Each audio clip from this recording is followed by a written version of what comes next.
Well, hey guys, this is DK Spencer, and oh Lord, I've been dreading doing this test.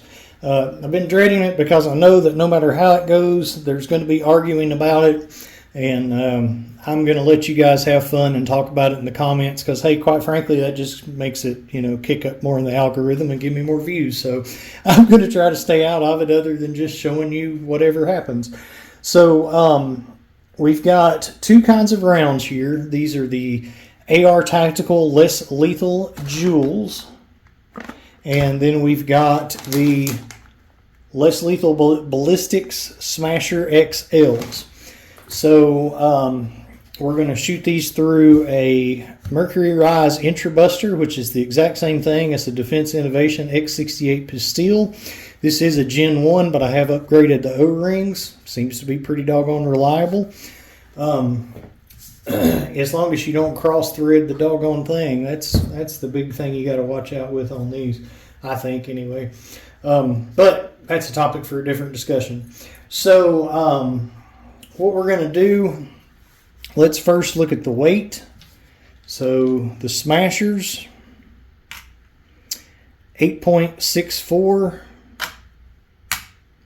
8.61, 8.58. So we're going to call the Smashers, we're going to call those 8.6. Okay, get out of there, guy. I don't know why I put them in there. I know better than that. We can measure a couple more just for the heck of it here. 8.61, 8.63, 8.6, 8.62. So 8.6 is going to be, if you round it to one decimal place, they're 8.6. That's what I'm going to put into the equation. The Joules,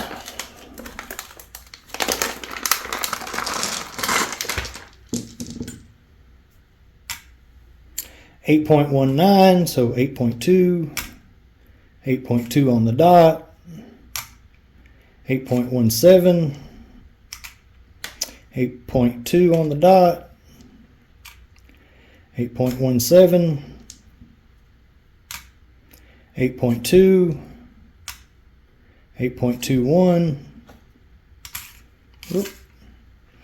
8.19, so those round to 8.2, all of them, so we'll call that 8.2. All right, size-wise, all right, so the Joules, they will not go through a 684 hole. These are 685, I believe. They do go through a 687. They seem to be pretty doggone round. It would be nicer if we had a 685 or at least a 686 hole to go through. You could tell a little more about it.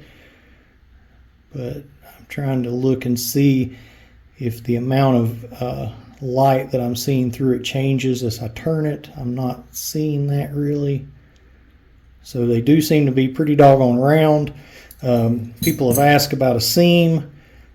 Like that one, just in the way the light is, I can perceive a little bit of a seam.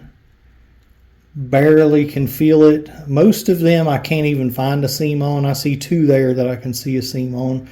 But most of them, all three of those, you do not see a seam at all. So anyway, pretty good on that aspect. So that's a pretty doggone good bore match for a factory barrel. I'm thinking this is a 687 probably. So the Smasher XLs, which are bigger than the Smashers. Now, I will say something really cool I found out about the Smashers. Now, let me give you a little backstory here and a little explanation about something.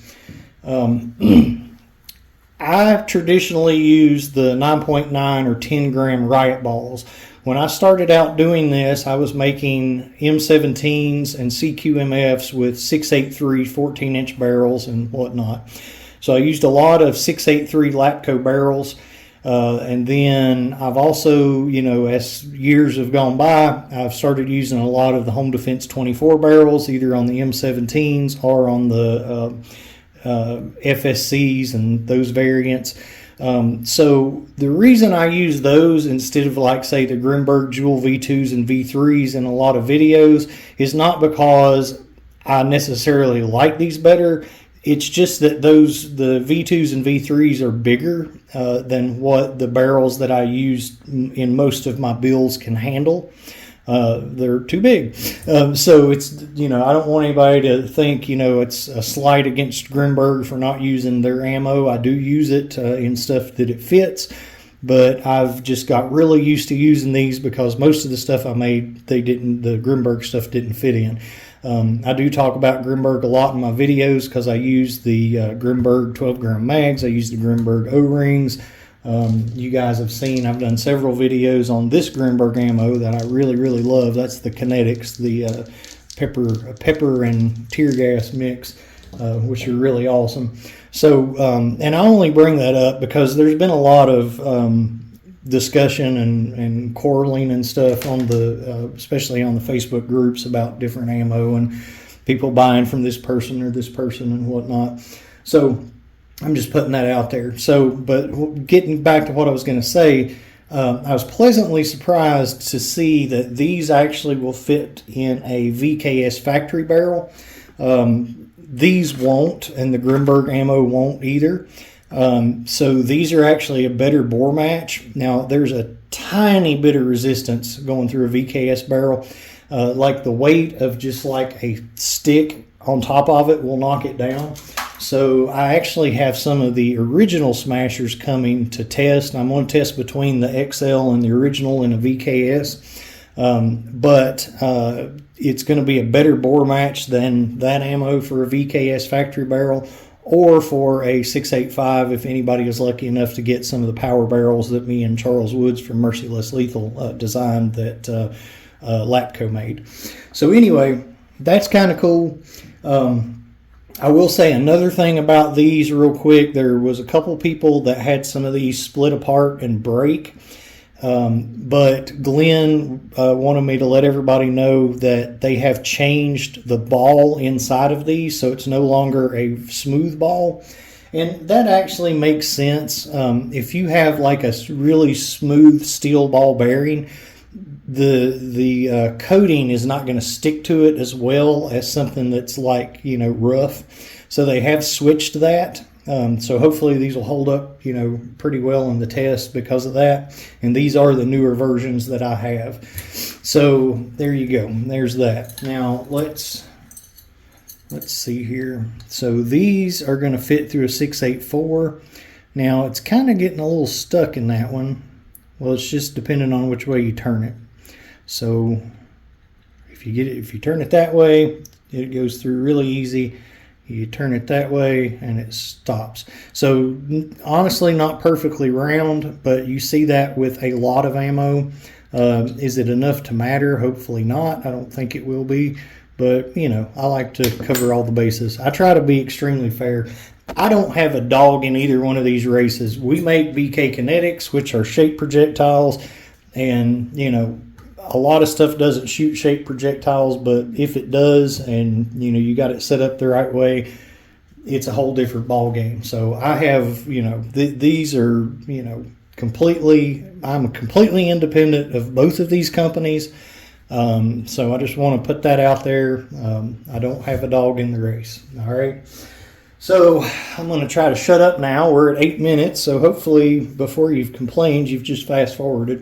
But anyway, I've measured off 15 feet. So we're going to go back to the 15-foot mark. If anybody wants to recreate this test, and make sure to check out Black Powder Papa's video. He did a very, very similar video as to what I'm doing. I am going to check the power on these as I go. That's something he did not do. But he did a video where he took a couple of shots from each ball into a pan. Interesting video. Definitely go watch it. Ron's a great guy, good friend.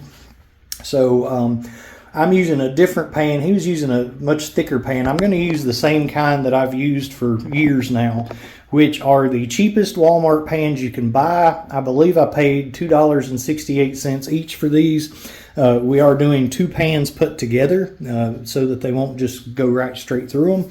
And we can tell a little bit more about what's going on. If we just do 1 pan with 50 joules, it's going to actually, all these balls are going to penetrate through it.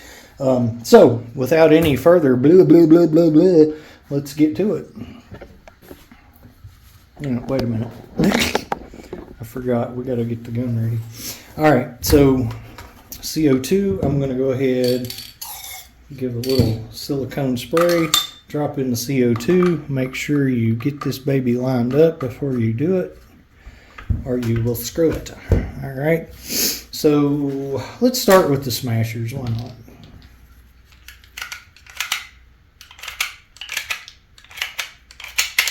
All right, so I'm just going to put 6 in there.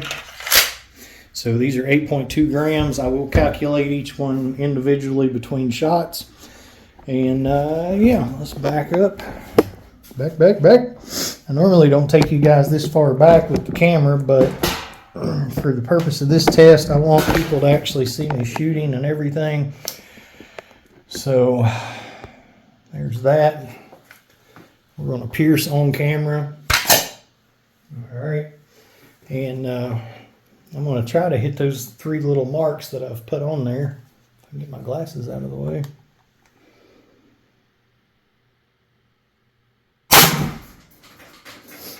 Hit a little bit low on it. 348. So hang on. All right, that's 48.13.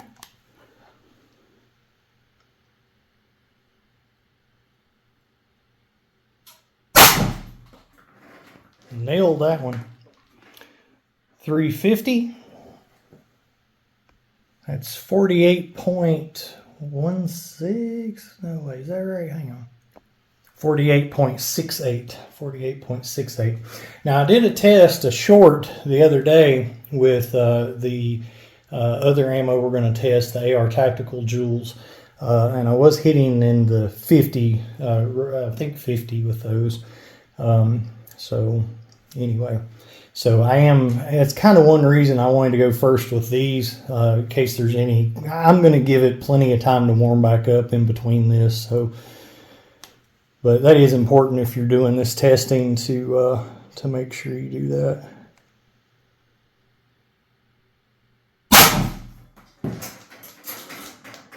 Nailed it, son. All right, so 364 on that one. That's nice. So that come in at 52.65. 52.65. Now, I'm not going to shoot the pan anymore because I don't want to distort the test any. You start putting them close to each other and it messes with how everything looks and all that. But I am going to go ahead. All right, so we got 362 again. I don't know why I said 362 again. The other one was 364. This is 362. So this was 52.08. And we're back to 354. So that's 49.8. And then 336. So that's 44.86. I'll let you guys look at this pan just a little bit here, and I had a marker somewhere.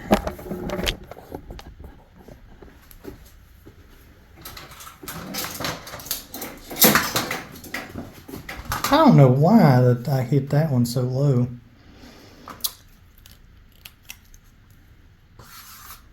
Okay.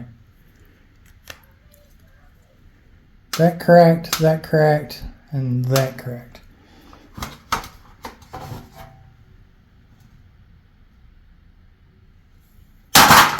Interesting. All right, so I'm going to set that over there. We're going to wait at least 30 minutes, maybe more, but I want to give this launcher plenty of time to warm back up to the same temperature it was when we did this test, because that does matter. All right, we've given this baby like 30 minutes to warm back up, so we're going to load the AR Tactical rounds. So these are going to be 8.2 grams.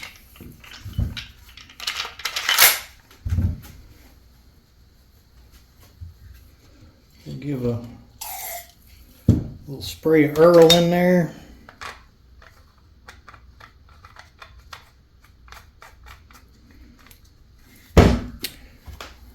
Alright, let's go back here and see what's up.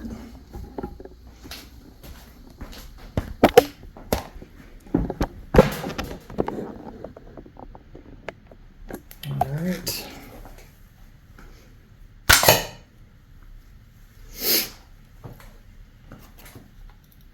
These darn glasses out of my way.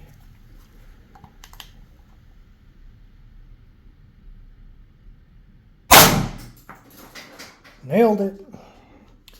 All right, so 360. All right, so that was 49.11. Freaking glasses. Sucks not being able to see.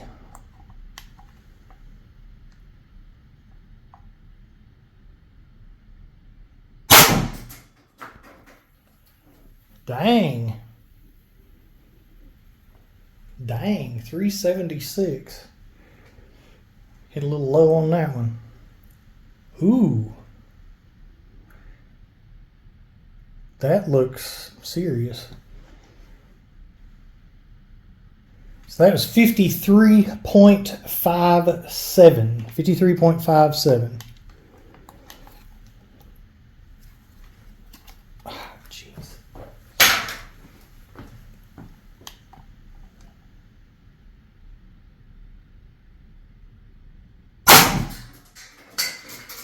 What? 386. Good Lord. That's 56.46, and I don't even hardly understand this because I've tested this with that ammo before, and it was hit. Of course, different conditions, different, whatever. Not that it should matter. It is a lot hotter out today than it was when I tested it, but we're doing this inside, so, whatever. But that's the best numbers I've ever got with this thing. That's really, I think 53 is the best I'd got with it before. So that's pretty crazy. Geez Louise. Good Lord, dude. 384. Wow. So 55.87, and I do want to say that the smashers hit higher in the test that we just did, that you guys just watched, than when I tested the less lethal Joules, on the other day. So it's definitely hitting harder today, even with the smashers, but the Joules are really freaking killing it. So I don't know exactly why that we're hitting so much harder, but it's definitely, it hit harder with the smashers than it did with the Joules the other day. So I trust what's going on, but that's insane. Dang. That was loud. 378. So that was 54.14. Here's the last one. 356. Okay, and for the record, we're at a 74-degree environment. All the stuff's been stored in the same room. So, and all of it is air Venturi CO2. I know I usually use Humorex, but that's what I have tons of. So, wow. So this is going to be interesting.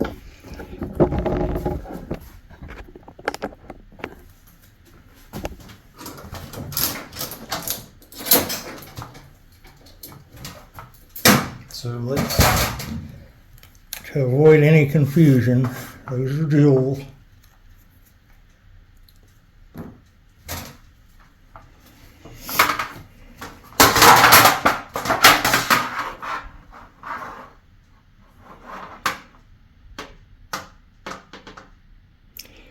Well, all three cracked all three, or all six. You know what I'm trying to say. So I will say that the smasher cracks are, alright, so all three of these have decent cracks. That's the smallest one. I need to get my real glasses. But that's redonkulous. That's redonkulous. So let's take them in there and look at them where we can actually see them.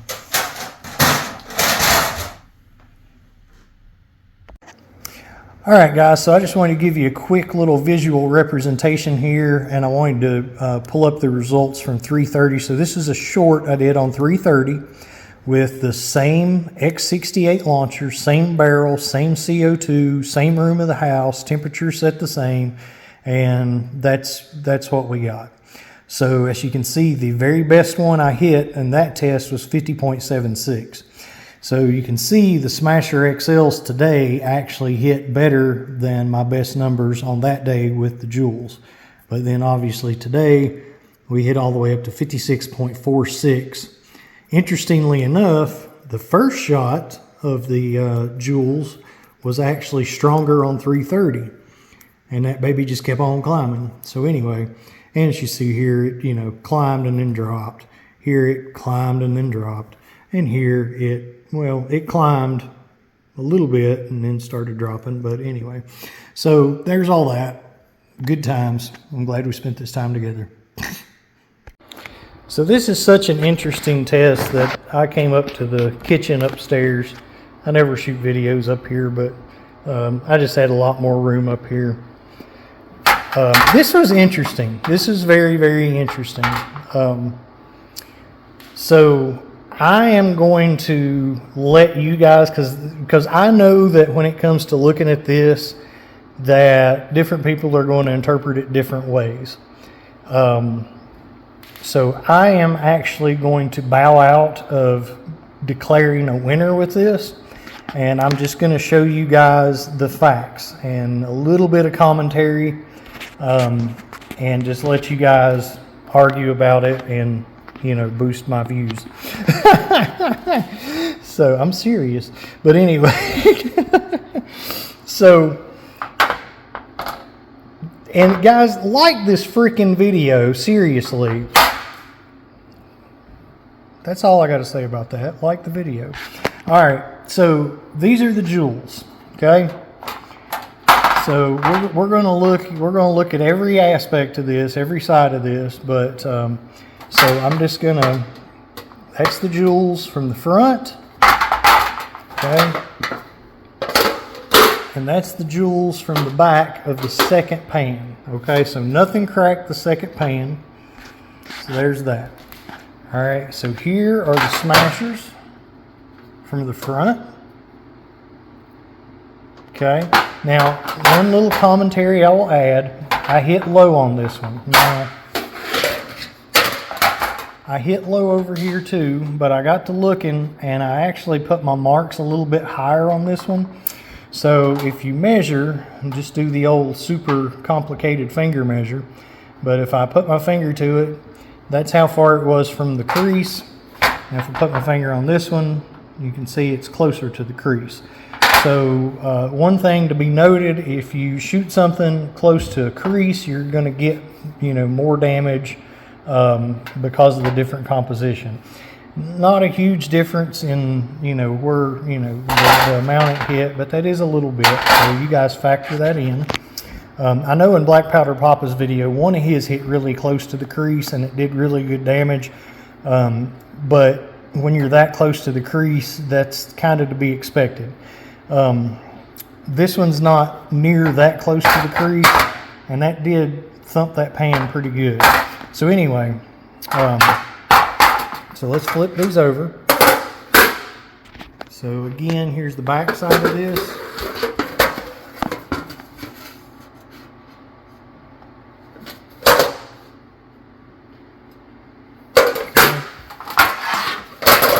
And here's the back side of this. I guess I should turn it the same way. Back side of this. We got some crinkling on that second pan there. We got some crinkling on the second pan there. Obviously we got that part that we already talked about. Just a little bit there. Very little bit there. Alright, so if we look down this one, that's what we're seeing. If we look down this one, that's what we're seeing. Okay. Now, again, nothing cracked the second pan. Let's get the second pan out of the way.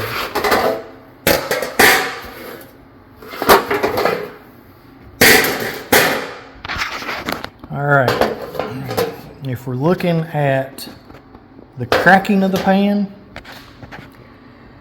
so obviously the Joules, especially that one, did a heck of a bigger crack.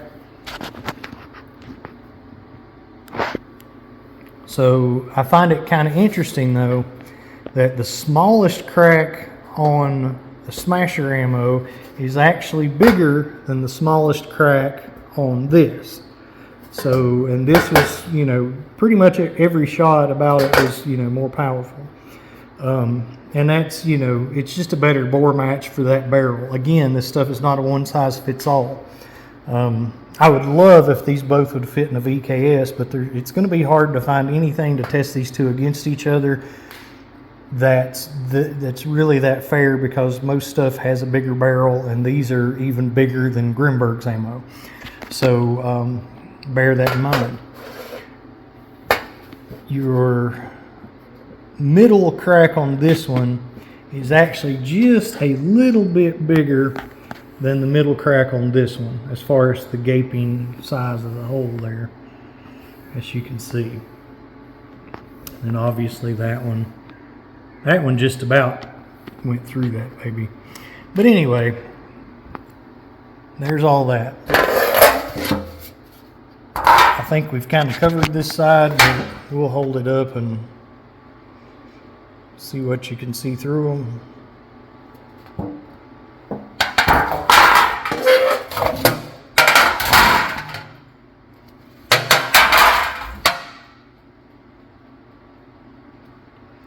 So I know that this is gonna definitely cause some argument. So you guys have at it. I love y'all. Please like and subscribe. Make this thing worth doing. No, it's worth it just for the fun of it. But still, like and subscribe. Come on, dang it. It's crazy. I'll get like 1,000 views on a video and 30 some likes. Come on now. I know more people than that like them. At least say you like them. I don't know. Do something. But I still think that Doug and Glenn should have their own podcast, Balls Deep with Doug and Glenn. So I'm going to sit back and see what these two guys have to say to each other. And yeah, there you go. This is going to be fun. This is going to be fun.